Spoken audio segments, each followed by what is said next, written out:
alcanzadas por la gracia de Dios, pero usted y yo fuimos alcanzados por la gracia de Dios.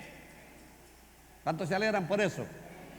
La gracia es el don no merecido. Nosotros no merecíamos ese don, no merecíamos esa gracia, pero ¿qué culpa tenemos nosotros si Él hizo lo que tenía que hacer en nuestro corazón?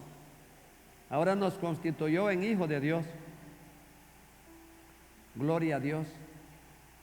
Romanos 5:5 nos dice: y la esperanza no avergüenza, porque el amor de Dios ha sido derramado en nuestros corazones. Mire a dónde fue derramado el amor de Dios. Fue derramado en su corazoncito y en mi corazón. Oiga bien, por el Espíritu Santo que nos fue dado. Ese amor de Dios no solamente lo tenemos en la mente, se nos olvida, pero lo tenemos en el corazón. ¿Cuántos alaban, hermano? Pero en cualquier parte sentimos el gran amor de Dios. Sentimos el deseo de obedecerle y de no pagarle mal al Señor. Vamos a ver la primera parte. Cambios que tienen lugar inmediatamente en los justificados. Está en Romanos 5, 1 al 11. Dice que, hermanos, el primer cambio, dice, se establece una relación de paz con Dios en Cristo. Por eso él lo dijo: mi paso dejo, mi paso doy, yo no la doy como el mundo la da, yo la doy. Y uno siente esa paz internamente, la siente. Nos sentimos bien bonitos, ¿verdad, hermano?, delante del Señor, disfrutando de una paz permanente. Dice: Dios proveyó en Cristo los medios para la justificación. El apóstol inicia una nueva sección en la que explica cómo debe vivir todo aquel que ha sido justificado por la fe. El que está en Cristo ha pasado de muerte a vida. En Colosenses 1:16 dice que vivíamos en un reino de tinieblas, pero Él nos trasladó de ese reino de tinieblas a un reino de luz. Nos dio vida. Significa que ya no estamos bajo el imperio de la muerte, sino bajo el dominio de la justicia divina. Si alguien es libre del pecado, la muerte y la ira de Dios, y está cubierto por la justicia de Cristo, ya no es enemigo de Dios. Qué lindo. Sino que ha sido reconciliado con Él. Qué bueno, ¿verdad, hermanos? Que Dios, por eso dice 1 Timoteo 2:5, dice que Él es el gran mediador entre Dios y los hombres. El gran mediador se presentó delante de su Padre a través de su muerte y nos reconcilió con Dios, que éramos enemigos. El fundamento de esta paz con Dios es el sacrificio vicario de Cristo. Entonces, donde dice, hermanos, que la comunión que existe entre un hombre perdonado y su Dios satisfecho, como se dice al final del versículo 1, es la relación de paz con Dios, que solo se logra, dice, justificados pues por la fe, tenemos paz para con Dios, por medio de nuestro Señor Jesucristo. ¿Cuántos tienen paz esta mañana, hermano? Si alguien no tiene paz, permita que el príncipe de paz esté en usted. ¿Cuántos reposan en Cristo? ¿Cuántos descansan en Cristo? Hay gente que no ha aprendido a descansar en Cristo. Hay que descansar en Cristo. Muchas veces quisiéramos que los problemas se nos resolvieran de la noche a la mañana, pero hay que tener paciencia. Y cuando Dios nos responde es que está, dice el himnólogo, cuando Dios se queda en silencio, ¿está qué? Trabajando.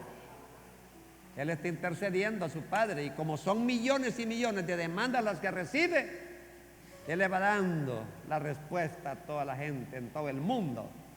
De repente viene la respuesta suya. Gloria a Dios. Entonces, se establece una relación de paz con Dios. Ya no somos enemigos de Dios, sino que somos amigos.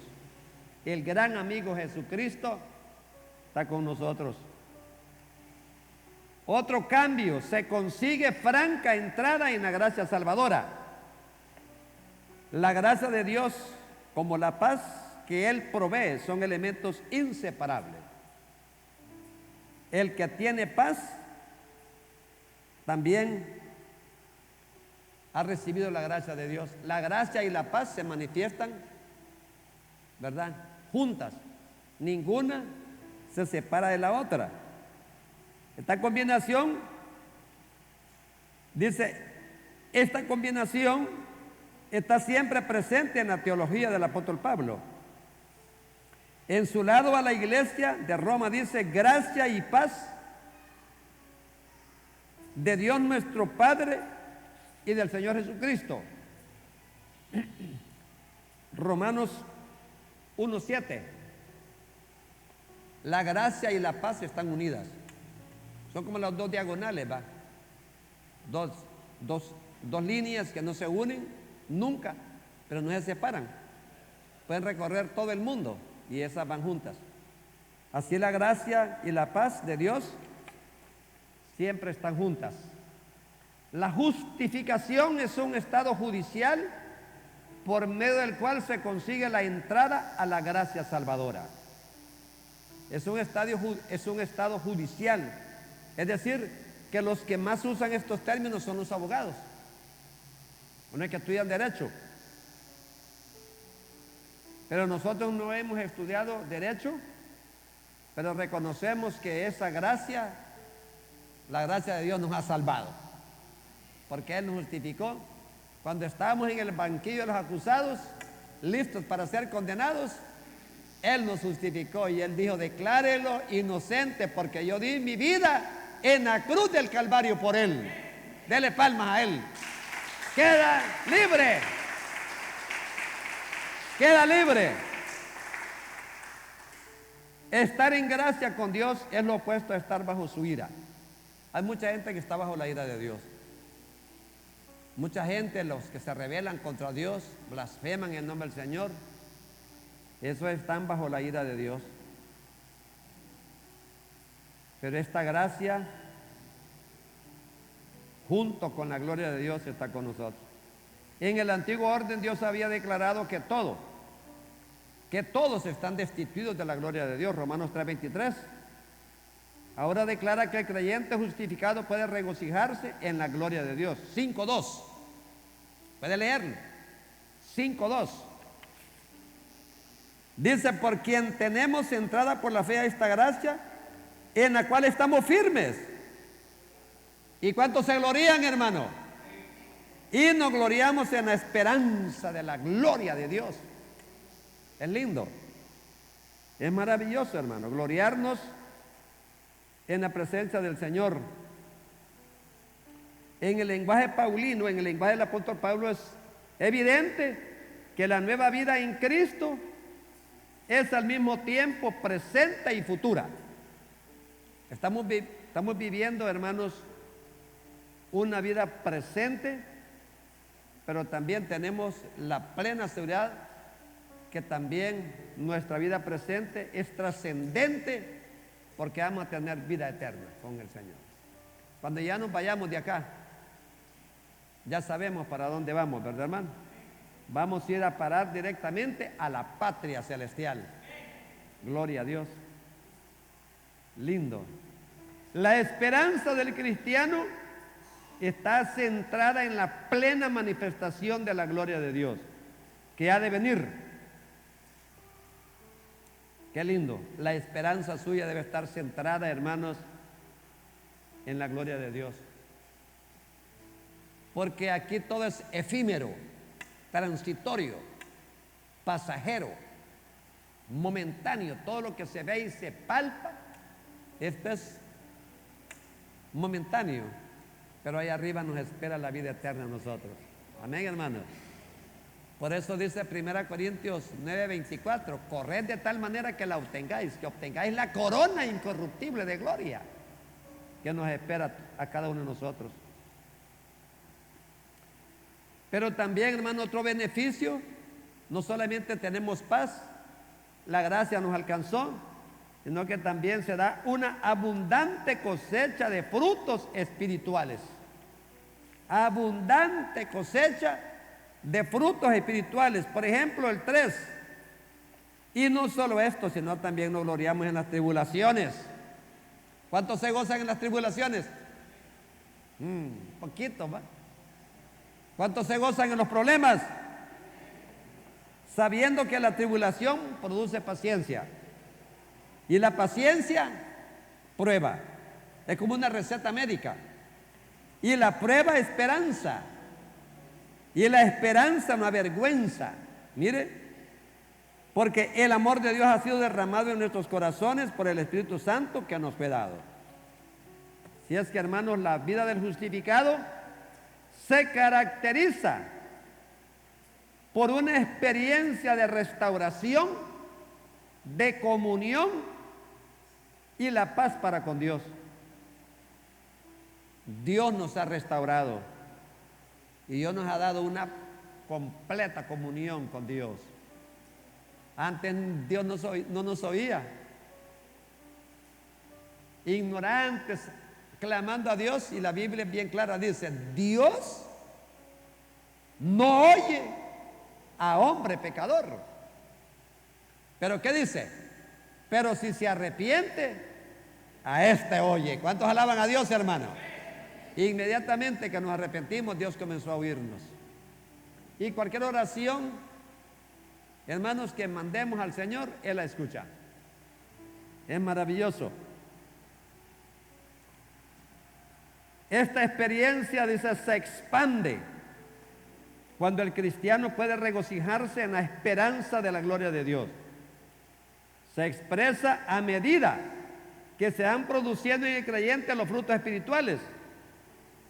Dice, estas cualidades no solo aseguran la permanencia en el Señor, sino que hacen del cristiano un miembro productivo en el cuerpo de Cristo, la iglesia.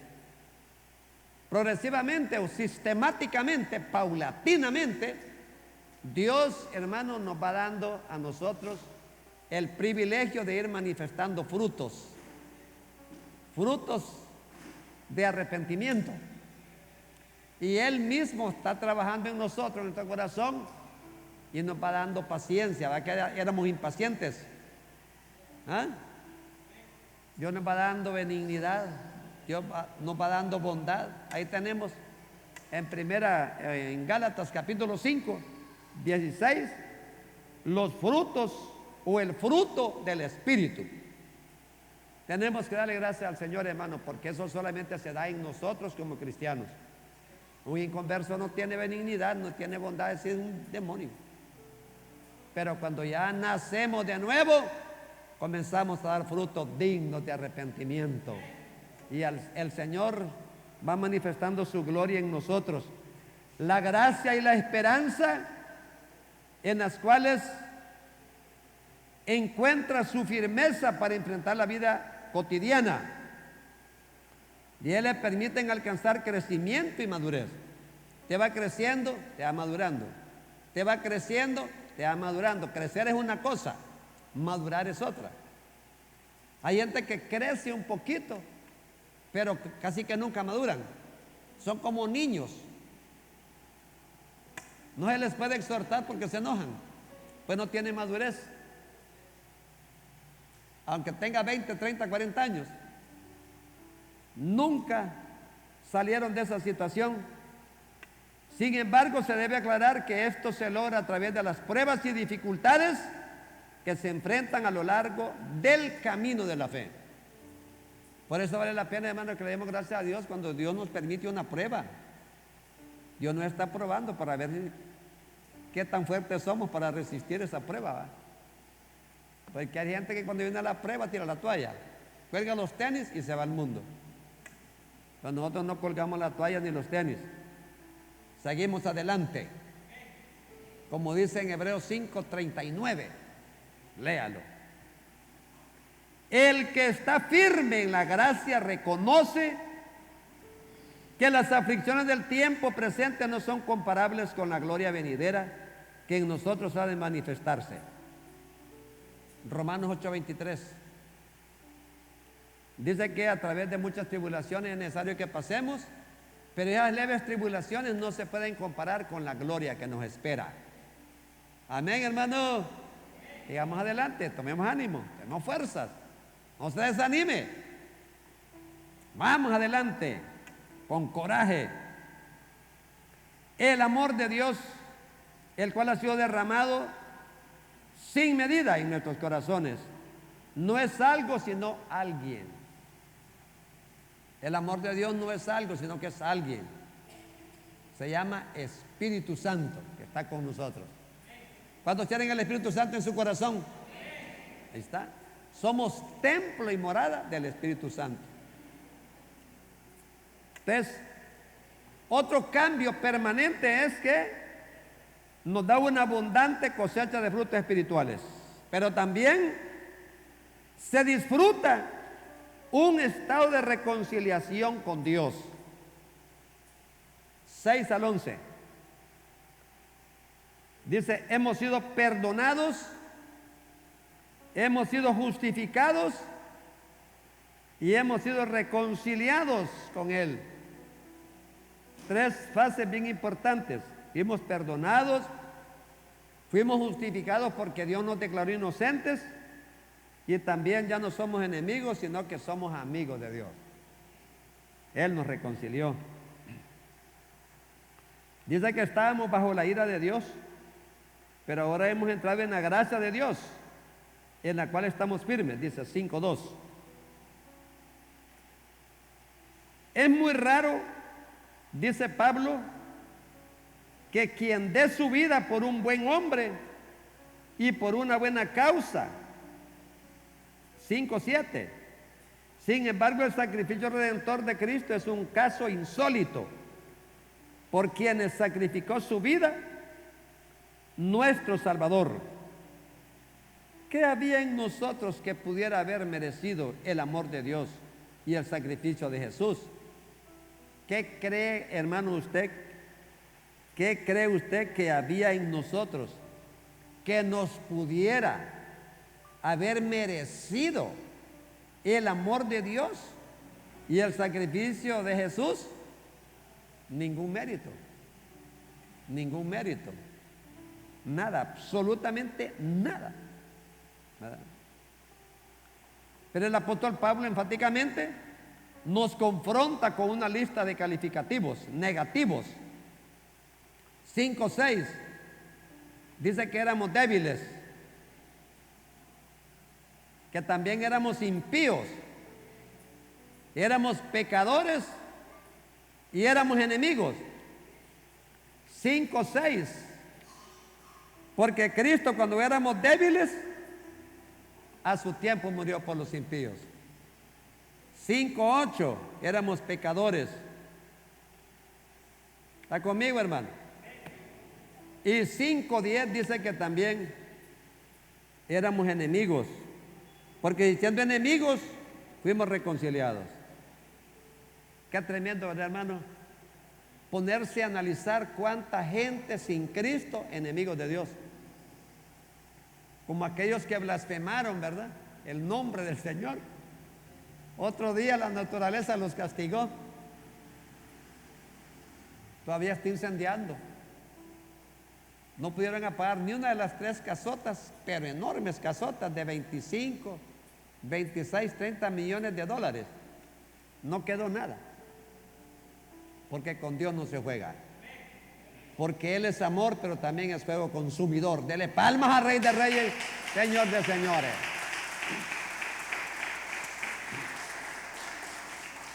¿Cuál? Que fue un gasoducto que llevaba LPG allá a las comunidades y explotó. Bueno, pues si permitió Dios eso, y agarró juego todo. Bueno.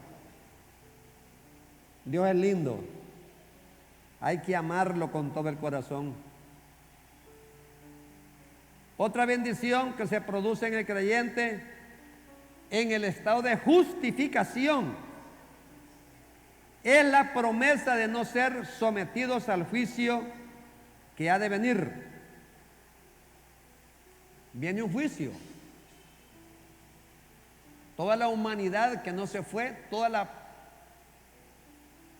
población que no se fue en el arrebatamiento van a ser sometidos a juicio.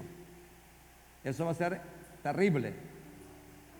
Estando, dice, justificados en su sangre redentora, también seremos salvos de la ira. El 9. Pues mucho más estando ya justificados en su sangre, por él seremos salvos de la ira de Dios. Cuando Dios se enoja es cosa seria. Usted ya lo ha visto, ¿va? En el 74, el gran huracán Fifi. ¡Wow! Fue enorme. Hermana María Esther ya vivía cuando el Fifi. Sí, va. Fue horrible, hermano. ¡Qué destrucción! Cuando el Mitch, eso fue horrible. 98. La ETA y la IOTA, ni lo quiera Dios. No quedó nada. En el día del juicio de Dios, si permanecemos en Cristo, Él nos va a proteger de la ira divina. Preparémonos. Mire, me admira el hijo del hermano Orlando Villeda, que todos los sábados se viene para acá. Deja de estar peluqueando allá y se viene para gozarse en la escuela dominical. Y ese varoncito después, mire, a esperar hasta 2 horas allí va, ahí por la flecha. ¿Cuántos alaban, hermano? Hay que prepararse, dele palmas al Rey de Reyes. Preparémonos para el encuentro de nuestro Dios.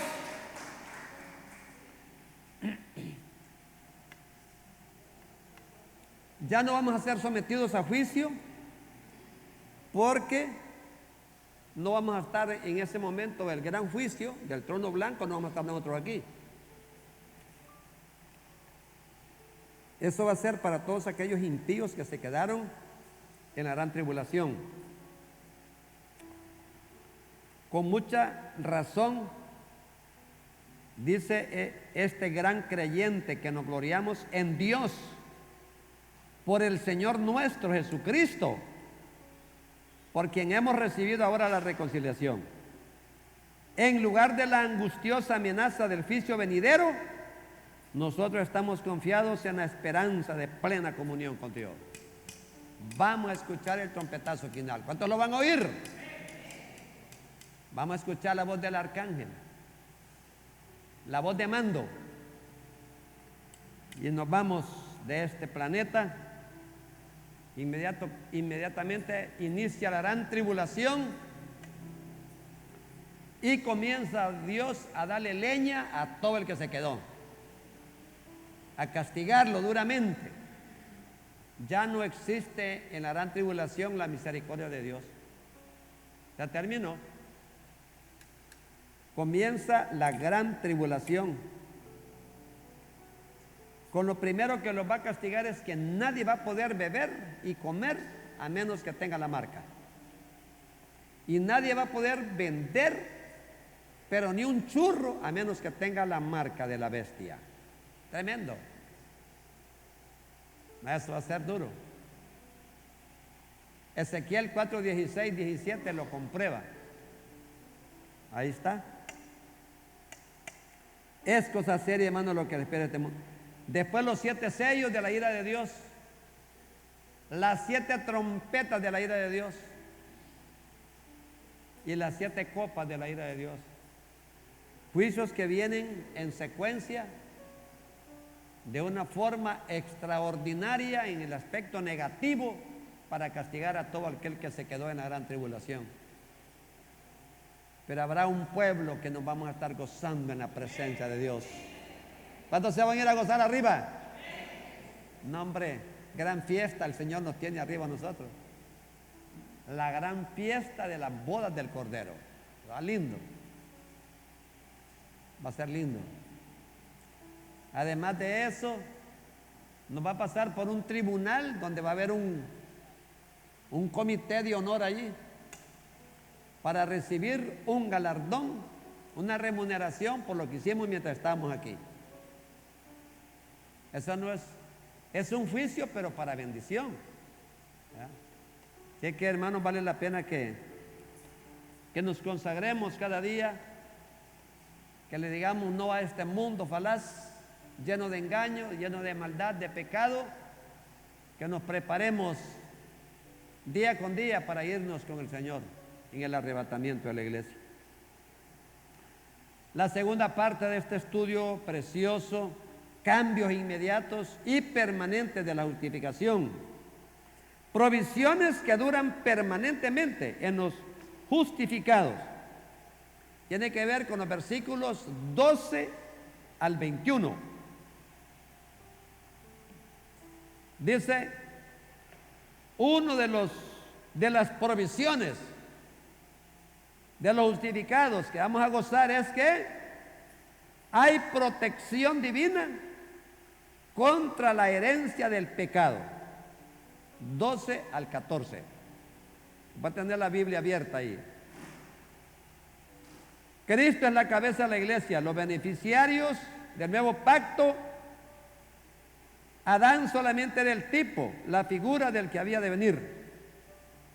Expresión, una manera de referirse al Mesías. La expresión griega tupos indica que existe relación y contraste al mismo tiempo. Adán, el pecado, pero Cristo, el postrer Adán, nos trajo la vida. Adán es el tipo de Jesucristo, 5:14. Adán ha sido designado como cabeza del reino de la muerte. Mire qué tremendo, ¿va? Porque Adán pecó. Sin embargo, Dios lo bendijo porque Adán, no sé cuántos años vivió Adán. ¿Sabe usted cuántos años vivió Adán? A pesar de que le falló a Dios, ¿va? Engendró, pero quizás cientos de hijos. ¿Sabe cuántos años duró Adán? 500, 600, 700, 930 años duró Adán. Casi un milenio. Juega. Mire. Representa el reino de la muerte. En cambio, Cristo es la cabeza del reino de vida. Ese era un contraste, ¿va? Adán, el mero emperador del imperio de la muerte, pero Cristo es el mero comandante en jefe del reino de la vida. Primera Juan dice que el que tiene a Cristo, ¿qué dice? Tiene la vida. Pero el que no tiene a Cristo no tiene la vida. Aplíquelo a aquellos, ¿va? A los de Jehová. Que andan ahí por todos lados. El que no tiene a Cristo en el corazón no tiene la vida. Pero el que tiene a Cristo en el corazón sí tiene la vida eterna. Es cosa seria, hermanos, vale la pena. Separados de Dios y de su gracia estamos condenados. Separados de Dios y de su gracia. Nuestros representantes solo podemos esperar muerte de Adán. Pero si somos trasladados al reino de la gracia y la justicia de Cristo y permanecemos en Él, viviremos. Porque Cristo es la fuente de vida eterna y en Él recibimos la justificación de vida. 5:18. Puede buscarlo, hermano. 5:18. Así que como por la transgresión de uno vino la condenación a todos los hombres, de la misma manera por la justicia de uno vino a todos los hombres la justificación de vida. Ahí tenemos. Es maravilloso. Y también dice en 1 Corintios 5:21, Pablo declara que por cuanto la muerte entró por un hombre, Adán, también por un hombre, Cristo, la resurrección de los muertos. Porque así como en Adán todos mueren, también en Cristo todos serán vivificados. La caída de Adán fue el principio del reino de la muerte. La resurrección de Cristo ha sido el principio del reino de vida eterna. ¿Cuántos han leído más de alguna vez 1 Corintios capítulo 15? ¿Cuántos lo han leído? ¿Lo ha leído usted? Aquí lo ha leído, 1 Corintios 15. Allá, ¿cuántos lo han leído? No, hombre, léalo. Lea 1 Corintios, hermano, 2 Corintios. Mire, 1 Corintios 15 dice que si Cristo no resucitó, vana es nuestra fe. Somos hallados falsos predicadores. Somos hallados falsos testigos. Y dice lo más triste, ¿va? Dice que seríamos dignos de lástima. La gente haría mofa de nosotros, burlándose de nosotros. Si Cristo no resucitó, léalo. Por favor, léalo. 1 Corintios 15, hasta que termine. El versículo 20 dice: mas Cristo ha resucitado de los muertos, primicia de los que durmieron en ese hecho. Entonces, por eso es que nosotros adoramos y glorificamos a un Cristo vivo. No oramos a María, ni a Pedro, ni a Juan, porque ellos están muertos, no han resucitado. Jeremías, Isaías, nadie ha resucitado. El único es Cristo. Es la primicia de los que durmieron. ¿verdad? Pero, hermanos, 1 Tesalonicenses 4 dice que así como Cristo resucitó, Dios traerá, dice, consigo, conjuntamente con Cristo, a los que durmieron en Él. Vale la pena estar preparados, o para el arrebatamiento o para la muerte también. Porque hoy la gente se está muriendo sin ningún síntoma. Ni la muchacha trabajando a la par de la mamá.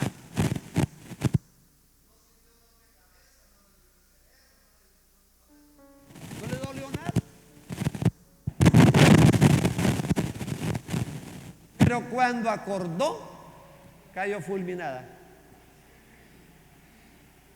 Paro cardíaco. Paro cardíaco.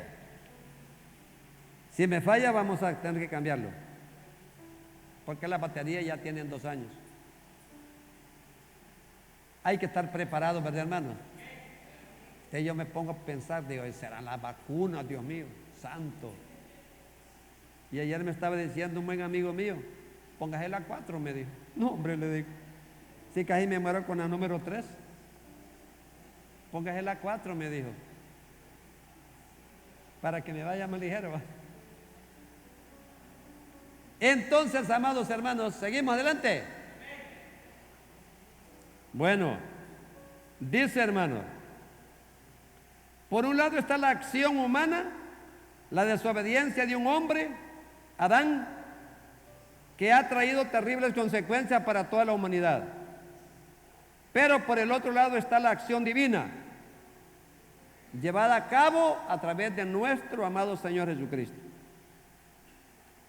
Dice, pero si esto fuera poco, el apóstol Pablo continúa mostrando el marcado contraste entre Adán y Cristo, cuando declara que los resultados negativos de la caída vinieron a causa de un solo pecado.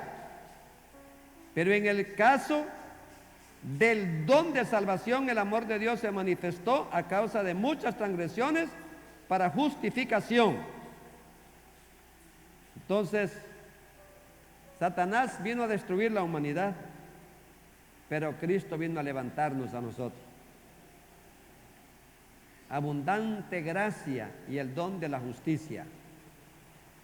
También, hermanos, otro Otra provisión que dura permanente es la justicia de Cristo, justifica y da vida eterna. Dice que la justificación de vida ha venido a todos los que creen. Gracias a Dios, hermano, porque nosotros un día creímos en Cristo. Yo no sé cuántas veces le evangelizaron a usted, pero a mí una sola vez me evangelizaron. Y la palabra que me dieron no volvió vacía, porque germinó en mi corazón y a los 2 años después yo me convertí al Evangelio.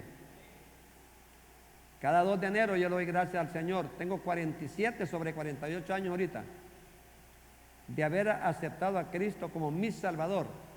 Al 2028 yo voy a estar cumpliendo mis 50 años. Ojalá que esté aquí todavía, ¿va? De ser evangélico. ¿Cuántos se alegran, hermanos, por ese día? Hay gente que no sabe ni cuándo aceptó a Cristo, ni sabe cuándo se bautizó. Yo acepté el 2 de enero, 8:30 de la noche, y me bauticé el 20 de enero, 10 de la mañana. Hay gente que no sabe, a saber cómo poder olvidar ese día tan importante. Amén, hermano. ¿Cómo? La justificación de vida es un regalo inmerecido que procede de Dios. Por esta causa o por esta razón se puede asegurar sin lugar a dudas que la justicia de Jesús es la base fundamental de la salvación por fe.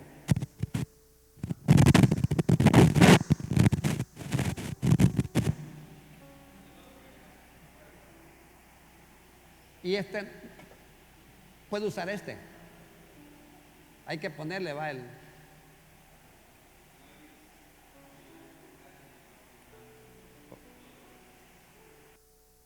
Hola, hola, hola. Póngame a la base del chur, de este chiquito. Este es chiquito. No, pero hay que conectar. Conéctalo, posiblemente que la batería está fallando. ¿Cuántos alaban a Dios, hermano? Tremendo.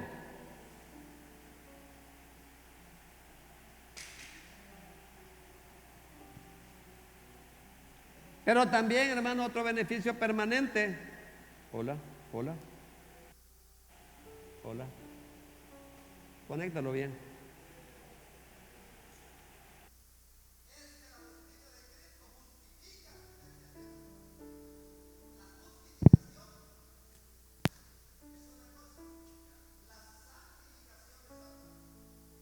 Hola. La santificación es otra. La santificación se da por medio de la palabra y también por medio del Espíritu Santo. Usted dice, hermanos, sí, no, ya lo tengo apagado. Ya lo tengo apagado. Dice, hermanos, la justificación ha venido a todos los que creen. La justificación de vida es un regalo inmerecido que procede de Dios. La división de versículos 18 y 19 dice es una ayuda mecánica para ubicar pasajes, pero no es parte del texto original. El concepto dominante de ambos versículos es la desobediencia de Adán y la obediencia de Cristo. Es un contraste, ¿va? Adán vino y nos trajo la muerte, pero Cristo vino y nos trajo la vida. La desobediencia de Adán fue la raíz de su transgresión, y la obediencia de Cristo es la fuente de nuestra justificación. ¿Qué es justificación? ¿Qué significa justificación? Es un término judicial que significa declarar inocente al culpable. Imagínate hasta dónde, qué gran el amor de Dios va. Siendo culpables nosotros, hermanos, estamos en el banquillo esperando el veredicto que el juez dijera: este va a la condenación eterna porque es pecador. Pero Cristo asumió esa situación de nosotros y Él dice: Él es declarado inocente porque yo pagué con mi sangre en la cruz del Calvario las transgresiones que él había cometido. ¿Cuántos alaban a Dios, hermano? Ustedes me dejaron absuelto, ¿va? Fue cuando yo me vine a Nueva York, ¿va? Ya venía libre de condenación, libre de pecado, ¿va? Desde el mismo momento que aceptamos a Cristo, hermanos, nos sentimos diferentes. ¿Cuántos alaban el nombre del Señor? Yo no sé si usted se sintió diferente cuando aceptó a Cristo, pero cuando yo acepté a Cristo, yo sentí la gloria de Dios en mi vida. Yo me levanté debajo de una mesa llorando. Me sentí tan livianito que ya no me sentí culpable, ya no me sentí pecador, sino que ya me sentí hijo de Dios. Me sentí muy feliz. Y aprendí un coro esa misma noche. El predicador me enseñó un coro y se me quedó grabado. A él le van a andar ofreciendo cigarros en el cafetal, me dijo, porque andaba cortando café allá en la finca, ¿va? Pero usted diga, Satanás no podrá vencer, porque vencido ya está por Jesús mi capitán. Satanás no podrá vencer. Y cuando me ofrecían que era un cigarrito, nada, les digo, soy cristiano. Pero yo no andaba cortando café, solo andaban unos 20 corteros nomás, yo andaba solamente supervisando. Pero cuando uno acepta a Cristo de veras, hermanos, se nota el cambio. Se nota la paz que puso el Señor en nuestros corazones. Algo grande, algo maravilloso. Y dice, hermanos, Adán y Cristo son los dos mayores polos opuestos en la historia de la humanidad. Adán, lo negativo; Cristo, lo positivo. Adán, lo horrible, lo horripilante; Cristo, lo bonito, lo bueno. Ahí están esos dos polos opuestos. ¿Cuál es entonces el papel de la ley en este marcado contraste? Pablo ha declarado previamente la existencia del antiguo orden en Adán y el nuevo orden en Cristo. No hay lugar para ningún otro protagonista sugerido por algunos. El dominio de la muerte y el dominio de la vida son polos completamente opuestos y no dejan lugar para ningún otro dominio. La ley fue introducida como la expresión de la perfecta voluntad divina. La ley nos sirvió a nosotros únicamente para que reconociéramos que éramos pecadores. La ley fue buena hasta cierto punto, ¿va? La introducción durante el dominio de la muerte y del pecado, a fin de contrastar la perfecta y santa voluntad de Dios con la pecaminosa desobediencia del hombre. Este es el significado de la expresión para que el pecado abundase, 5:20. La santidad de Dios manifestada a través de la ley hizo más evidente la impiedad del hombre, pero la ley era incapaz de limpiar tal inmundicia. La ley casi nada hizo por la humanidad. Es más, nadie la cumplió la ley. El único que la cumplió fue Jesucristo. En la ley, hermanos, todos los que están trabajando ahorita en la ley los hubieran matado ya, apedreados, lapidados. No podía ir a comprar ni ir a cortar un par de leños para el fuego, para la hornilla, andar buscando charamuscas porque era el santo día de reposo. Pero nosotros, como estamos en la gracia, va, ni guardamos el día de reposo. ¿Sabe cuál es el día de reposo? Es el domingo. 6 días trabajarás y el séptimo me honrarás. ¿Cómo podemos honrar a Dios el día domingo? Viniendo a la iglesia. Después de la escuela dominical, aprovechamos para ir a visitar, a evangelizar, a darle palabras de ánimo a alguien para que regrese a la iglesia y así por el estilo. Pero mucha gente abre incluso hasta los establecimientos comerciales para hacer dinero. Violan el día de reposo. ¿Sabe qué dijo Nehemías en el día de reposo? Todos esos que traen las mulas y los asnos, caballos con pescado seco, que se queden al otro lado del muro. Hasta que pasaba el día de reposo les abrían el portón para que pudieran ingresar. Pero el día de reposo, hermano, hay que santificarlo. Todavía está en vigencia. Así es que el día de reposo no es para trabajar, sino para descansar, recuperar fuerzas, energías para continuar el día de mañana haciendo billete, va. Cuando la ley expuso públicamente la impiedad del hombre y demostró que éste era inexcusable, Dios también mostró su amor para que la gracia reine por la justicia para vida eterna mediante Jesucristo Señor nuestro. 5:21. 5:21. Dice, pero la ley se introdujo para que el pecado abundase. Mas cuando el pecado abundó, sobreabundó la gracia. Marque ese versículo también, hermano. ¿Sabe por qué? Porque la entrada a Copán la gente la ve mal. Ahí sí matan gente. Ahí sí mueren gente. En todos esos barrios amanece gente muerta. Aquí abunda el pecado. ¿Pero qué? Sobreabunda la gracia de Dios. ¿Cuántos alaban el nombre del Señor? Solo Iglesia Evangélica Asamblea de Dios tenemos 5. La Iglesia de Dios por un lado, la de la profecía por otro lado, la Pentecostés por otro lado, la Pentecostal por otro lado. Es un montón de iglesias por todos lados. Entonces podemos decir a ciencia cierta que aquí sobreabunda la gracia. Amén, hermanos. Y salimos nosotros en caballito, ¿verdad?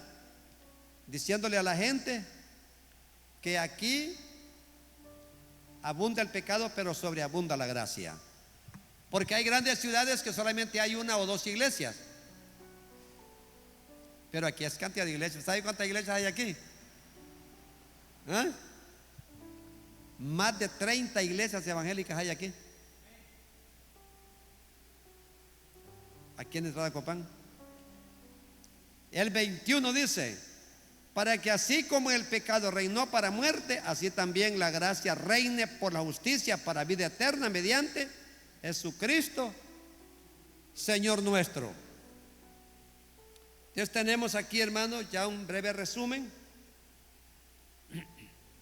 Hemos visto sobre el tema de la justificación por la fe.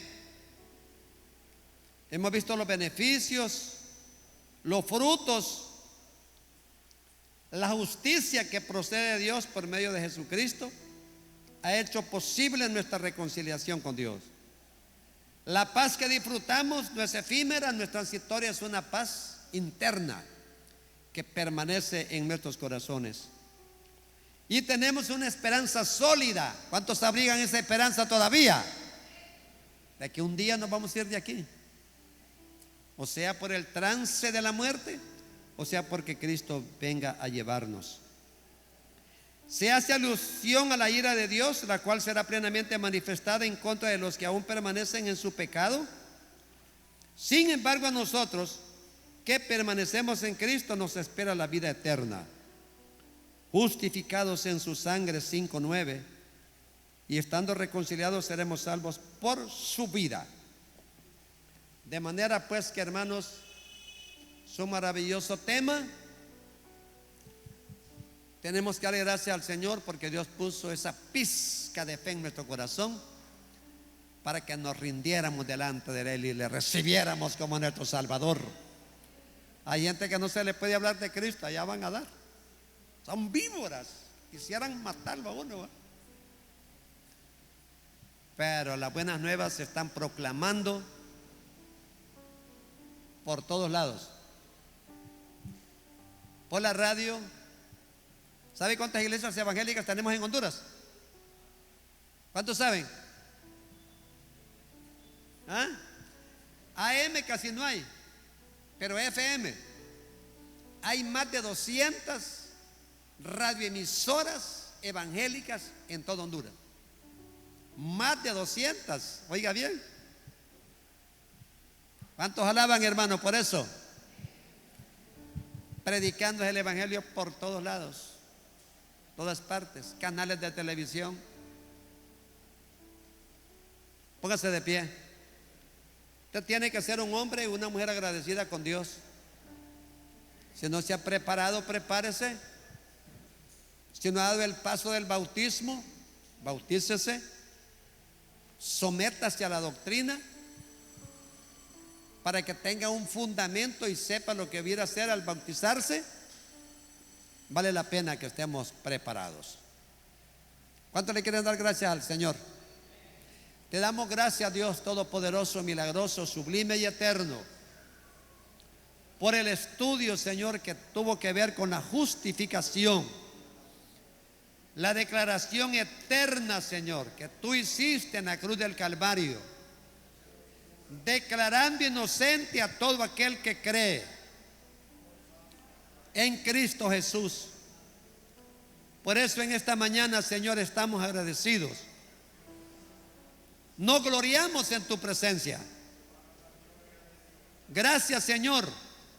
Nos gloriamos en las pruebas, en las tribulaciones, en todas las circunstancias nos gloriamos, porque tú has prometido estar con nosotros todos los días. Has prometido estar con nosotros en las buenas y en las malas, y nunca nos has dejado solos, Señor, porque tu Espíritu Santo mora en nuestro corazón. Y estamos agradecidos contigo en esta mañana, Padre.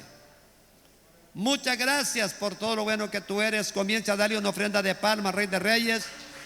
Fuerte esa ofrenda de palmas. Adórelo. Adórelo, dígale. Dele más fuerte ese aplauso al Rey de Reyes, déselo más intenso y dígale con sus labios, dígalo con sus labios: gracias, Señor. Sígale dando aplauso.